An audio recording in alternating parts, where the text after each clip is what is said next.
क्या एजेंसीज भी अब मोदी का विरोध करने लगा है? क्या नेपाल वाली स्थिति देखकर मोदी जी अब जेएनजी से डरने लगे हैं? क्या एजेंसी को मोदी के खिलाफ भड़काया जा रहा है?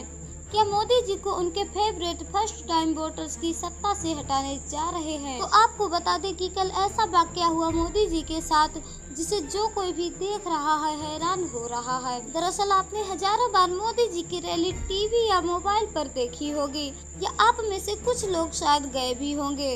आपने हमेशा देखा होगा कि मोदी जी की रैली में मोदी मोदी के नारे लग रहे होते हैं। लोग पूरे जोश के साथ उनका अभिवादन कर रहे होते हैं और मोदी जी भी खूब जोश के साथ ट्विटर से पढ़ कर अपना भाषण देते हैं।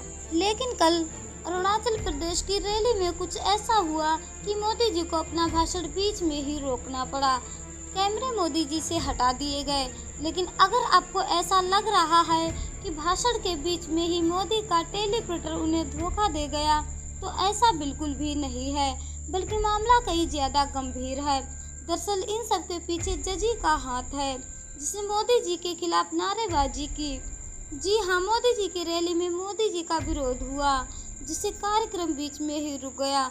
तो क्या कुछ हुआ आपको बताएंगे इस वीडियो में, जिसमें पूरा ये वाकया कैद हो गया। मोदी जी की सभाओं में हमेशा मोदी जी की गूंज सुनाई देती है, जहां भीड़ को मैनेज करने के लिए करोड़ों खर्च किए जाते हैं, जहां कैमरे हमेशा चुनिंदा एंगल दिखाते हैं। प्रधानमंत्री की सुरक्षा टीम हर वक्त कड़ी निगरानी रखी होती है। इसी कड़ी में सुरक्षा व्यवस्था की परवाह न करते अचानक 17 साल का एक लड़का नौजवान घुस जाता है और बैनर लहराने लगता है। जी हाँ, कल जब अरुणाचल प्रदेश की रैली में मोदी जी मंच से संबोधित कर रहे थे, तभी ऐसा वाकया हुआ जिसके बाद लोग भयचंक रह गए कि प्रधानमंत्री की सभा में कोई उनके इतने करीब पहुंच सकता है और कार्यक्रम में खलल डाल सकता है। मोदी जी कुछ पलों के लिए रुक गए, टेलीप्रिंटर पर नजरें टिका लिए। उनके चेहरे पर असहजता साफ दिखने लगी, जिसके बाद सुरक्षा कर्मी हरकत में आ गए और उस लड़की को हिरासत में ले लिया। पहले आप इस वीडियो को देखिए। अब देखिए, ऐसा हुआ कि इन लोगों ने इस वीडियो को लाइव देख लिया और इसकी क्लिप निकालकर सोशल मीडिया पर वायरल करने लगे। कई विपक्षी नेताओं ने भी इसे यह कहकर मोदी जी का मजाक उड़ाया कि मोदी जी का टेलीप्रिंटर शायद खराब हो गया, इसीलिए मोदी जी को बीच में ही रुकना पड़ा। सुप्रिया सिनेत ने एक्स पर वीडियो को शेयर करते हुए टेलीप्रिंटर रुक गया क्या, ऐसा पूछ लिया। लेकिन बाद में सच सामने आया तो पता चला कि मामला टेलीप्रिंटर से नहीं, बल्कि एक बैनर से जुड़ा हुआ था, जिसको एक युवक लेकर मोदी जी के सामने पहुंचा था। अब ऐसे में सवाल ये उठता है कि आखिर ये युवक कौन है और कैसे उसने मोदी जी के सामने उनकी रैली में घुसकर विरोध करने का इतना बड़ा जोखिम उठाया। इस प्रिंट में छपी इस खबर के मुताबिक युवक जो वह 17 वर्षीय था, जिसने मोदी जी के सामने विरोध करने की हिम्मत जुटाई। उसने जो पोस्टर दिखाया वो भी कोई साधारण नहीं था। खबरों के मुताबिक उस पर लिखा हुआ था, stop hunger strike, give Ladakh their rights, यानी कि भूख हड़ताल बंद करवाओ और लद्दाख को उसका अधिकार दो। अब ऐसे में सवाल उठता है कि आखिर लद्दाख में ऐसा क्या चल रहा है कि एक युवक इतना जोखिम उठा रहा है। तो आपको बता दें कि लद्दाख के मशहूर पर्यावरणविद सोनम वांगचुक 14 दिनों से भूख हड़ताल पर हैं। वो लगातार ये मांग कर रहे हैं कि लद्दाख को उसके अधिकार दिए जाएं, वहाँ की परिस्थिति की रक्षा की जाए और केंद्र सरकार अपने वादों को निभाए। सोनम वांगचुक कोई आम आदमी नहीं है। आमिर खान की फिल्म 3 इडियट्स का किरदार भी उन्हीं से प्रेरित हुआ था। वो इंजीनियर रह चुके हैं, पर्यावरण के लिए काम कर चुके हैं और शिक्षा सुधार में भी उनका बड़ा योगदान है। वो बार बार मोदी सरकार से संवाद करना चाहते हैं, लेकिन सरकार या तो अनसुना कर देती है या फिर आधो अधूरे वादे कर देती है। अब देखिए, इस मुद्दे को लेकर के जब 17 वर्षीय इस लड़के ने अपनी बात रखनी चाहिए तो उसको अरेस्ट कर लिया गया।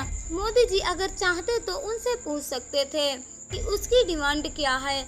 आपने ध्यान दिया होगा कि आजकल तो मोदी जी की हर रैली में एक बच्चा कोई चित्र बनाकर पहुंच जाता है, जिसको मोदी जी वही चिट्ठी लिखने वाली सेम टू सेम बातें कहते हैं, जैसे इन दिनों ये मोदी जी की स्क्रिप्ट का नया हिस्सा बन गया हो। जब कोई एक छोटा बच्चा उनके सामने चित्र लाता है तो वो बहुत खुश होकर उसके साथ फोटो खिंचवाते हैं। सोचिए, अगर यही बच्चा अपने मोदी जी के सामने कोई बड़ी डिमांड लेकर खड़ा होता, क्या मोदी जी इसकी तरफ देखते भी? अब देखिए, मोदी जी से अगर कोई युवा अपना विरोध जताता है तो भाजपा उसको छोटा मोटा मामला बताती है। जब मोदी जी की रैली में युवक द्वारा किए गए प्रदर्शन को लेकर मुख्य प्रवक्ता मुफ्ती से सवाल पूछा गया तो उन्होंने इसे मामूली घटना बताया। उसने कहा कि प्रधानमंत्री के भाषण के दौरान 17 साल के किशोर द्वारा मामूली व्यवधान डालना महज एक स्टंट था। इस मामले का अरुणाचल प्रदेश से कोई संबंध नहीं है। अब आप बताइए, मोदी जी की रैली में घुस जाना, उनके पसंदीदा भाषण देने में उनको बीच में रोक देना, लद्दाख का मामला उठाना, ये कोई मामूली स्टंट था? हो सकता है कि भाजपा के लिए ये मामूली स्टंट हो, लेकिन इस घटना ने ये साबित कर दिया है कि अब सिर्फ विपक्षी नेता या कार्यकर्ता नहीं बल्कि कई पीढ़ी यानी कि जजी भी मोदी जी से सवाल पूछने के लिए तैयार हो चुकी है। देखिए नेपाल में क्या हुआ। वहाँ की युवा पीढ़ी सड़कों पर उतरी। उन्होंने पुराने नेताओं को हटाकर नई राजनीति की बुनियाद रखी। मोदी जी को ये सब दिखाई दे रहा था। यही वजह है कि उनके लिए एक छोटा सा वाक्य भी सिर दर्द बन गया है, क्योंकि ये सिर्फ एक लड़के का गुस्सा नहीं था बल्कि पूरी एक पीढ़ी का प्रतिनिधित्व था। अब देखिए, युवाओं की नाराजगी सिर्फ एक राज्य तक सीमित नहीं है। कई राज्यों में बेरोजगारी चरम पर है। बिहार और यूपी के नौजवान रोज सोशल मीडिया पर अपनी पीड़ा बता रहे हैं और दिल्ली से लेकर असम तक छात्र आंदोलनों ने सरकार को परेशान कर रखा है।